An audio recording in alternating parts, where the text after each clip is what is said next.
નમસ્કાર વિદ્યાર્થી મિત્રો, આપણે ગયા તાસમાં સમય સંખ્યાઓની અંદર કેટલાક ગુણધર્મો જોઈ ગયા હતા. સંવૃત્તાના ગુણધર્મો જોઈ ગયા હતા. તો એની અંદર પૂર્ણ સંખ્યા, પૂર્ણાંક સંખ્યાના સંવૃત્તાના ગુણધર્મો જોયા હતા. હવે એનાથી આગળ આપણે સંવૃત્તાના ગુણધર્મની અંદર સમય સંખ્યાઓ વિશે ભણીશું. હવે કે સમય સંખ્યાઓ વિશે ફરીથી એક વખત એની વ્યાખ્યા આપણે ક્લેરિફિકેશન કરીશું કે સમય સંખ્યાઓ કોને કહેવાય. તો કે જે સંખ્યાઓને પી છેદમાં ક્યુ સ્વરૂપે આપણે દર્શાવી શકીએ તો એવી સંખ્યાઓને સમય સંખ્યાઓ કહેવાય છે. એટલે કે બીજી રીતે કહીએ તો સમય સંખ્યાઓની અંદર કોનો કોનો સમાવેશ થાય? તો સમય સંખ્યાઓની અંદર ધન પૂર્ણાંક, ધન અપૂર્ણાંક, શૂન્ય, ઋણ અપૂર્ણાંક,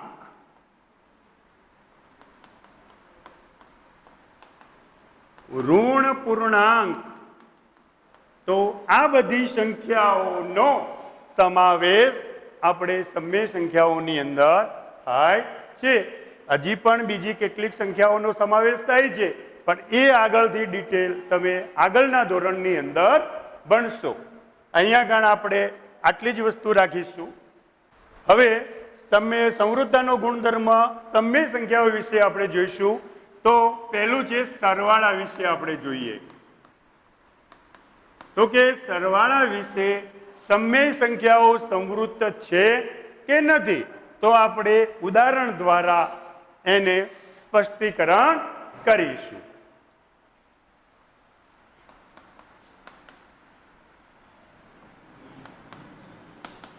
અહીંયા કણ 1/3 વત્તા 3/3.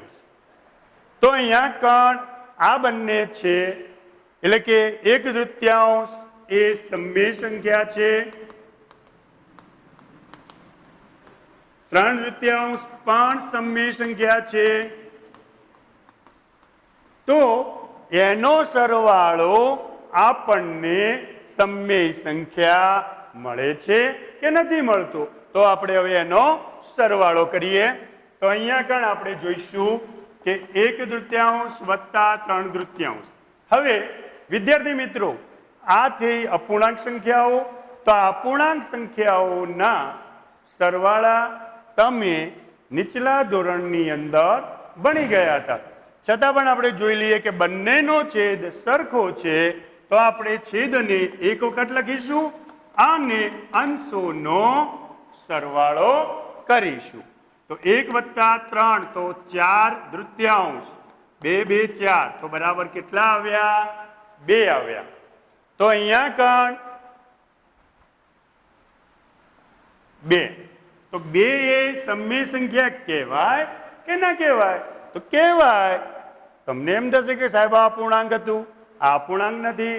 તો આગળ આપણે જોઈ ગયા કે આ 2 નો આપણે પી છેદમાં ક્યુ સ્વરૂપ કેટલું થશે? 2 થશે. તો 2 એ પણ સમય સંખ્યા કહેવાય. તો આ 2 પણ કેવી છે? સમય સંખ્યા. એટલે કે આના આધારે આપણે એ કહી શકીએ કે 2 સમય સંખ્યાઓનો સરવાળો આપણને સમય સંખ્યા મળે છે. માટે સમય સંખ્યાઓમાં સરવાળા વિશે સમય સંખ્યાઓ સંવૃત્ત છે, એટલે કે સંવૃત્તાનો ગુણધર્મ ધરાવે છે. હવે એના પછી આપણે જોઈએ બાદબાકી. એના વિશે જોઈએ બાદબાકી. તો 2 સમય સંખ્યાઓની બાદબાકી આપણે કરીએ. 2 સમય સંખ્યાઓની બાદબાકી કરીએ. 1/4 માઇનસ 7/4. ચલો 7/3 રાખીએ. થોડું આના કરતા અલગ જોઈએ.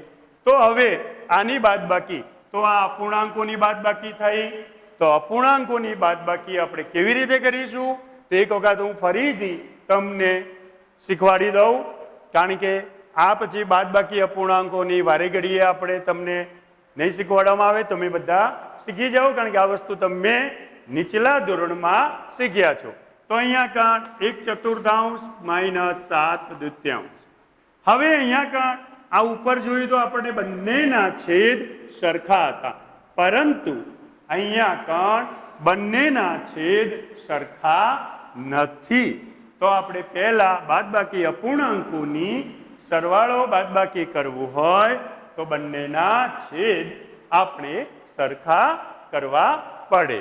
તો આપણે છેદ સરખા કરવા માટે તો જે છેદ છે એ બંને છેદની સંખ્યાઓનો લસા લઈશું, અને લસા આપણે 4 અને 2 નો લસા લઈશું.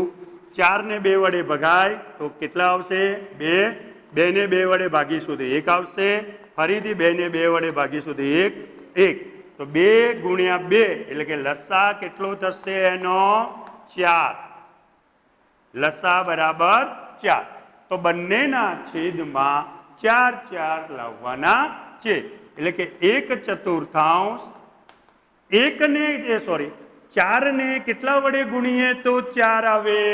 તો 1 વડે માઇનસ 7/2. 2 ને કેટલા વડે ગુણીએ તો 4 આવે? લસા લાવવાનો છે 4. તો 2 ને 2 વડે ગુણીએ તો કેટલા આવશે? 4. તો 1 ગુણ્યા 1 1, 4 × 4 માઇનસ 7 × 2 14, 2 2 4. 2 2 4.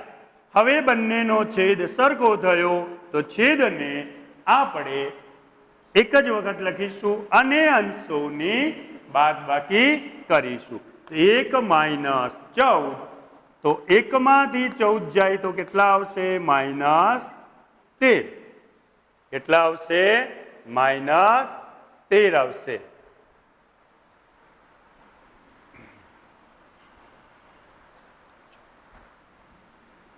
બરાબર. તો અહીંયા કાં માઇનસ 13/4. હવે અહીંયા કાં આપણે જોઈએ છીએ તો કે 1/4 એ કેવી સંખ્યા છે? તો સમય સંખ્યા છે. કેવી સંખ્યા છે? સમય સંખ્યા. 7/3 પણ સમય સંખ્યા છે. હવે અહીંયા કાં માઇનસ 13/4 અથવા માઇનસ 13/4 પણ સમય સંખ્યા છે. કેવી છે? સમય સંખ્યા છે. તો આના ઉપરથી આપણે કહી શકીએ કે બે સમય સંખ્યાઓની બાદબાકી આપણને સમય સંખ્યા મળે છે. તો માટે સમય સંખ્યાઓ એ બાદબાકીમાં સંવૃત્ત છે, એટલે કે બાદબાકીમાં સમય સંખ્યાઓ સંવૃત્તાનો ગુણધર્મ ધરાવે છે. હવે આપણે સરવાળા અને બાદબાકી વિશે ભણી ગયા. હવે ગુણાકારમાં જોઈએ સમય સંખ્યાઓનો સંવૃત્તાનો ગુણધર્મ.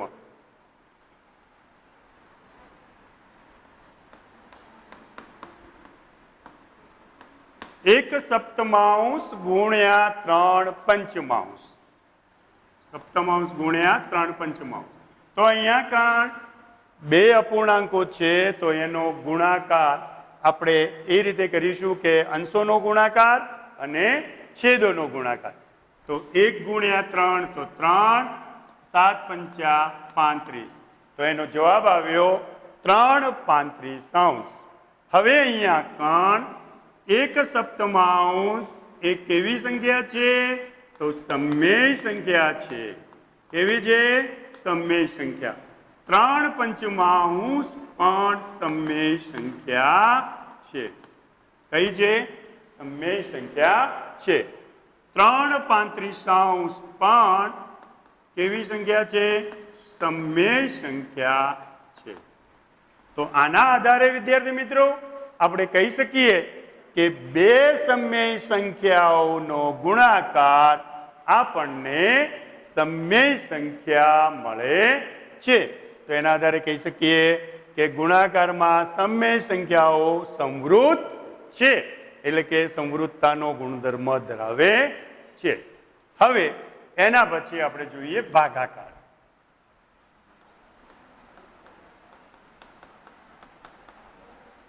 એના પછી જોઈએ આપણે ભાગાકાર. તો હવે ભાગાકાર આવ્યું તો ભાગાકારમાં આપણે લઈશું શૂન્ય સિવાયની સંખ્યા. અહીંયા કાં આપણે શૂન્ય સિવાયની સંખ્યા, હું તમને પછી શીખવા, આપણે બંને જોઈશું, શૂન્ય સાથે લઈશું અને શૂન્ય સિવાયની લઈશું. તો શૂન્ય સિવાયની સંખ્યાની આપણે વાત કરીએ તો અહીંયા કાં 7/5 ભાગ્યા 3/8. તો આ બંનેનો ભાગાકાર કરવાનો છે. તો આ ભાગાકાર પણ અપૂર્ણાંકોના ભાગાકાર તમે નીચલા ધોરણોમાં શીખી ગયા છો, છતાં પણ આપણે જોઈ લઈએ થોડું શોર્ટલી. તો આનો આપણે ભાગાકાર કરવો છે તો કઈ રીતે કરીશું? 7/5 ભાગ્યા 3/8. તો એનો આપણે ભાગાકાર કેવી રીતે કરીશું? તો પહેલા 7/5 અહીંયા ભાગ્યા છે તો એની જગ્યાએ આપણે ગુણ્યા કરીશું. તો એ વખતે આ જે પાછળની સંખ્યા છે એનો વ્યસ્ત કરીશું, કારણ કે ગુણાકાર એનો વ્યસ્ત કરીશું, એટલે કે 8/3. કેટલું? 8/3. 3/8 નો વ્યસ્ત 8/3. 8 સીતા 56, 5 તરી 15. તો એનો જવાબ આવ્યો છે 56/15. હવે 7/5 એ કેવી સંખ્યા છે? તો સમમેય સંખ્યા છે. કેવી છે? સમમેય સંખ્યા. 3/8 એ કેવી સંખ્યા છે?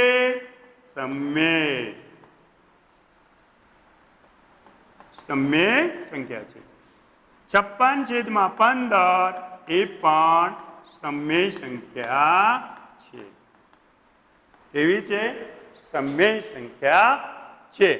હવે આપણે અહીંયા કાં જોઈશું તો કે બે સમમેય સંખ્યાઓનો ભાગાકાર સમમેય સંખ્યા મળ્યો છે, પરંતુ કયા કિસ્સામાં? તો આ જે સમમેય સંખ્યાઓ છે એ શૂન્ય સિવાયની કિસ્સામાં, એટલે કે શૂન્ય સિવાયની સંખ્યાઓ માટે ભાગાકારમાં સમમેય સંખ્યાઓ સંવૃત છે.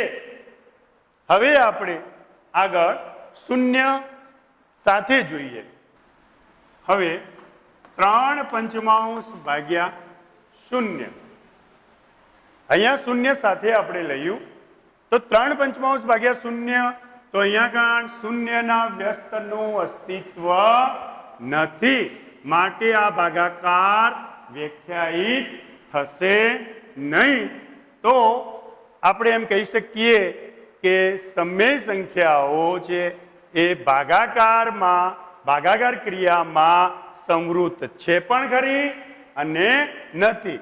જો શૂન્ય સિવાયની સંખ્યાઓ લેવામાં આવે તો એ સંવૃત છે, પરંતુ જો આવી કોઈ શરત ના કરવામાં આવે કે શૂન્ય સાથેની સમમેય સંખ્યાઓ લેવામાં આવે તો એ ભાગાકારમાં સંવૃતતાનો ગુણધર્મ ધરાવતી નથી, એટલે કે સંવૃત નથી. હવે વિદ્યાર્થી મિત્રો, આપણે સરવાળા વિશે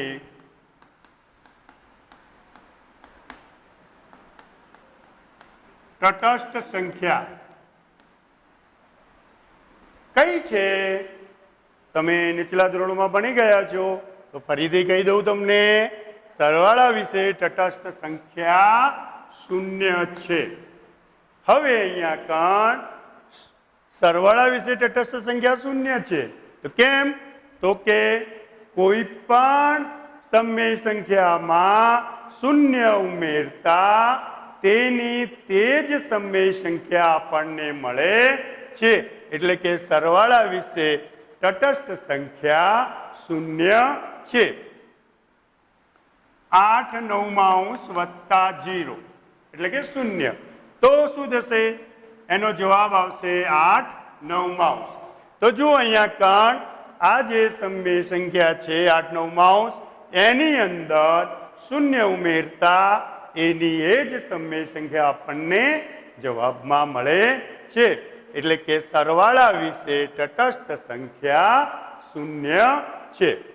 હવે ગુણાકાર વિશે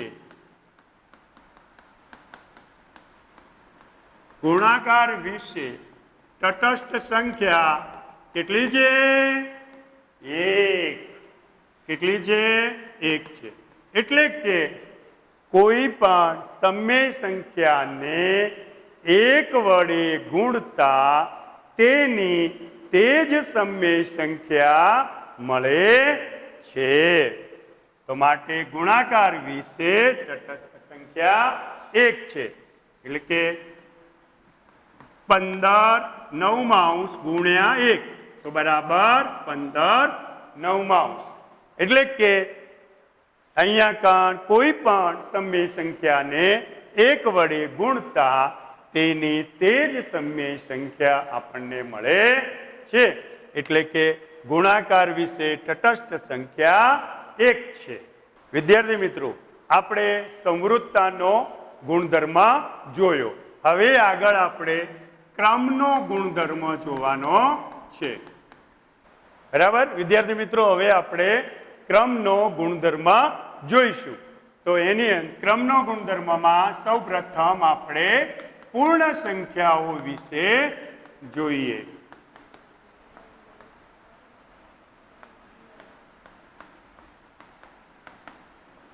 તો અહીંયા ક્રમનો ગુણધર્મ પૂર્ણ સંખ્યાઓમાં સરવાળા વિશે જોઈએ. તો અહીંયા કણ આપણે ક્રમ તમે ભણી ગયા છો કે તમે કહેતા હશો કે ભાઈ મારો 5મો ક્રમ છે, મારો 6ઠ્ઠો ક્રમ છે.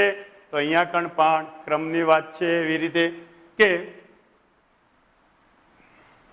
8 વત્તા 4 બરાબર 12.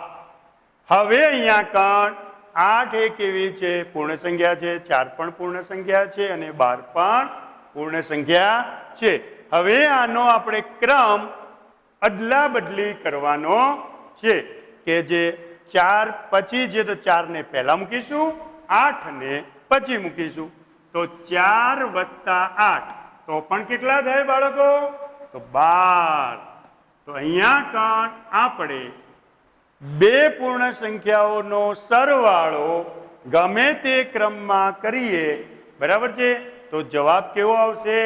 એક સરખો આવે છે.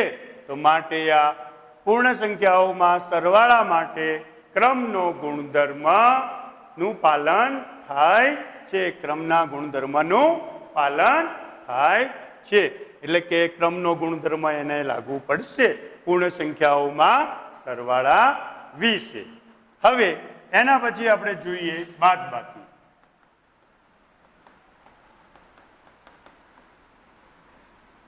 આ 8 માઇનસ 12 બરાબર કેટલા આવ્યા? 8 માંથી 12 જાય તો ઋણ 4. અહીંયા કણ 12 માઇનસ 8 બરાબર 4. તો અહીંયા કણ આપણે જોઈશું કે 8 માંથી 12 કાઢીશું તો ઋણ 4 આવશે, 12 માઇનસ 8 તો 4 આવશે. અહીંયા કણ આપણે એમનો ક્રમ અદલા બદલી કરવાથી બંનેનો જવાબ સરખો આવતો નથી. એટલે કે બાદબાકીમાં ક્રમનો ગુણધર્મનું પાલન થતું નથી. એટલે કે પૂર્ણ સંખ્યાઓમાં બાદબાકીમાં ક્રમના ગુણધર્મનું પાલન થતું નથી. હવે એના પછી આવશે ગુણાકાર.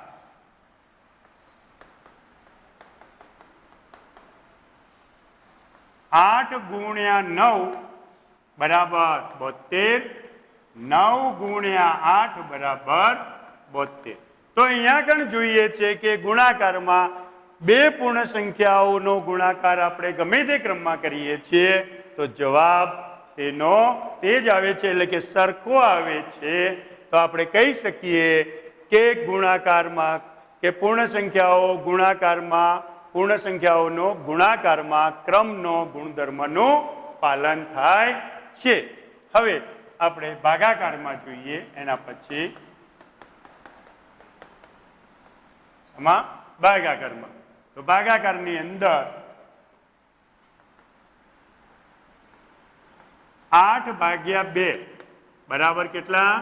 4. હવે 2/8 કરીશું તો 1/4.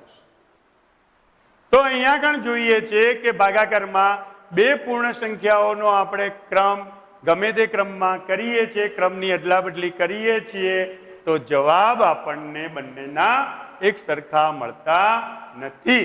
માટે આપણે કહી શકીએ કે પૂર્ણ સંખ્યાઓમાં ભાગાકારમાં પૂર્ણ સંખ્યાઓનું ભાગાકારમાં ક્રમના ગુણધર્મનું પાલન થતું નથી.